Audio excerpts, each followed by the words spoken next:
Hello বন্ধুরা, কেমন আছো তোমরা? আশা করি ভালো আছো। তোমাদের সবাইকে স্বাগতম আমার নতুন ভিডিওতে। আর আজকে ভিডিও শ্যুট করতে যাই কিন্তু সত্যি সত্যি আমার মোবাইলটা বেঁচে গেল।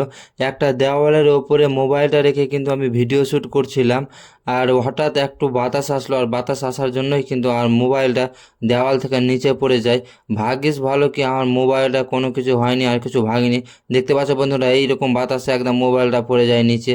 আর নিচে পড়া সত্ত্বেও দেখতে পাচ্ছ আকাশের ভিউটা কি দারুণ লাগছে, আর গাছপালার ভিউটা কি সুন্দর। তারপরে আমি খুব ভয় পেয়ে গেছিলাম, ভাবছিলাম কি মোবাইলটা ভেঙে গেল।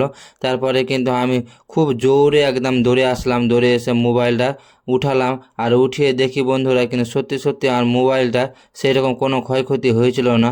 তারপরে দেখো একটা ইঁট পড়ে আমার আঙুলটা থাপচা করে দিল, কি বলবো বন্ধুরা।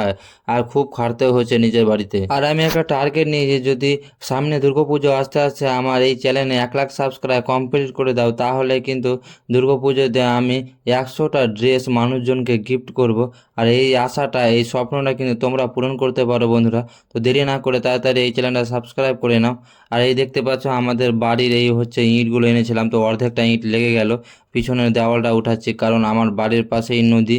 আর নদীতে যদি আমার ওই আগের বাড়িটা পড়ে যায় তাহলে কিন্তু কোথায় থাকবো, তার জন্য এইখানে এসে কয়েকটা রুম বানাচ্ছি। আর আকাশের ভিউটা দেখো আজকে অসাধারণ, দেখতে কি দারুণ লাগছে। আর তারপরে আমিও কাজ করতে শুরু করে দিলাম। আর এইরকম কাজ কিন্তু আমি কোনোদিনই করিনি, আর এইগুলো কাজ তো আমি কোনোদিনই করিনি।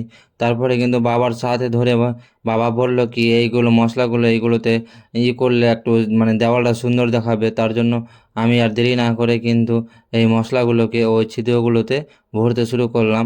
আর কিন্তু এই ভিডিওটা একটু ফাস্ট করেছি, কারণ আমি অনেকক্ষণ থেকেই ভরছিলাম, ভাবছি তোমাদের সম্পূর্ণ দেখাবো।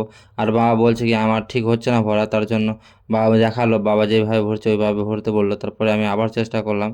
আর চেষ্টা করার পরে ফাইনালি দেখতে পাচ্ছ অনেকটি ভরা সত্ত্বেও এবার ভালোভাবে ঝাড় দিতে হলো, কারণ ঝাড় না দিলে যেগুলো মশলা লেগেছিলো এগুলো মশলা কিন্তু ঝরবে না আর ভালো দেখাবে না।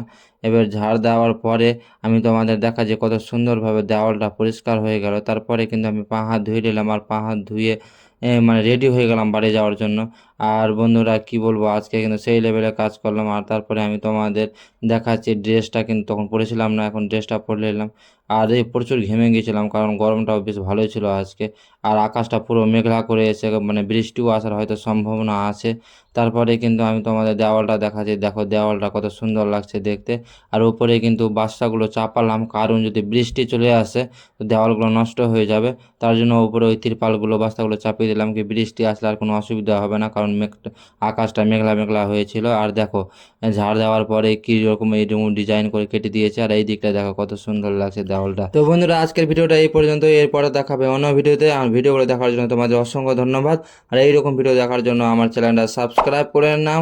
আর এর পরের দিন দেখাবো আমি তোমাদের বাকি দেওয়ালগুলো কতটি উঠলো। আমার ভিডিওগুলো দেখার জন্য তোমাদের অসংখ্য ধন্যবাদ জানাই।